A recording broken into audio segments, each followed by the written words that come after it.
Asante Mheshimiwa Naibu Waziri. Tunaendelea sasa, namwita Mheshimiwa Esther Edwin Maleko, mbunge wa viti maalum, aulize swali lake. Nashukuru Mheshimiwa Mwenyekiti, kwa niaba ya wananchi wa mkoa wa Kilimanjaro naomba swali langu namba 31 lipatiwe majibu. Majibu Mheshimiwa Naibu Waziri.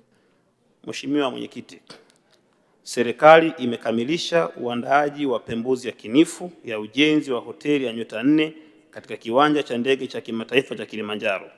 Kwa sasa taratibu za kutafuta mwekezaji wa ujenzi wa hoteli zinaendelea. Swali ya nyongeza Mheshimiwa Esther Maleko.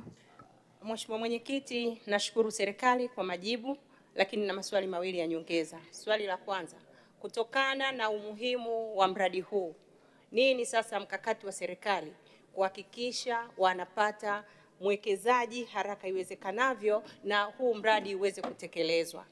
Swali la pili, kwa kuwa sekta ya uchukuzi ndiyo inachochea kwa kiasi kikubwa katika sekta ya utalii, ni namna gani sasa sekta hii inaweza kufanya kazi kwa haraka na kuhakikisha kwamba inapata wawekezaji wa ndani ili mradi huu uweze kutekelezwa kwa haraka? Majibu Mheshimiwa Naibu Waziri. Mheshimiwa Mwenyekiti, nampongeza Mheshimiwa Esther Maleko kwa uzalendo wake na jinsi anavyofuatia kwa ukaribu miradi ya uchukuzi, lakini haswa pia uwanja wa ndege kule Kilimanjaro na kaskazini kwa ujumla. Nimemweleza kwamba serikali imekwisha mjibu kwamba usanifu unaendelea. Nimhakikishie mara tutakapokamilisha, tukimaliza usanifu, sasa tupo kwenye hatua ya kupata mkandarasi.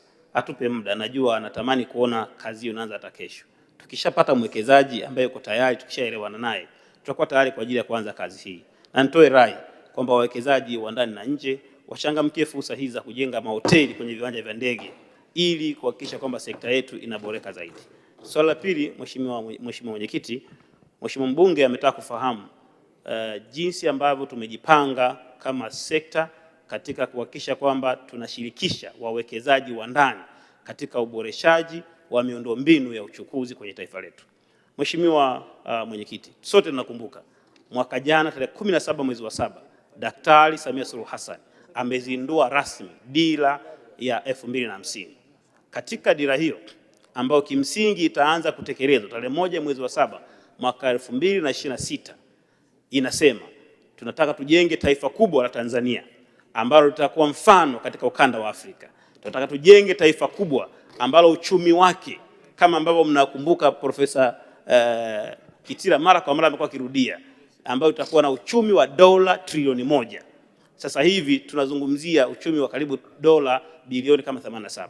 Anasema tunataka tujenge taifa ambalo wananchi wake kipato chao kitakuwa ni dola 7,000. Sasa hivi unazungumzia kipato cha kama dola 1,200, 1,300.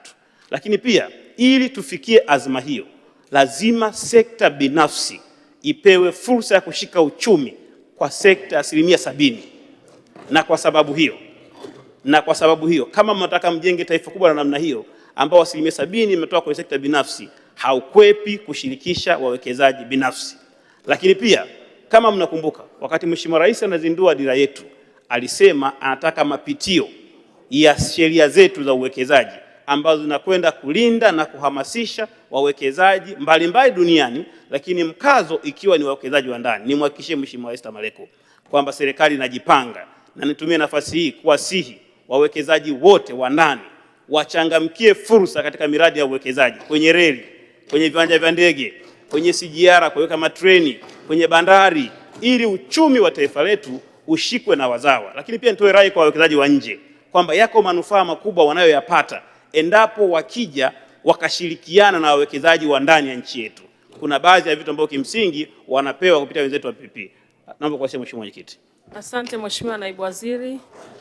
Mheshimiwa, tunaendelea sasa, ni Wizara ya Ardhi.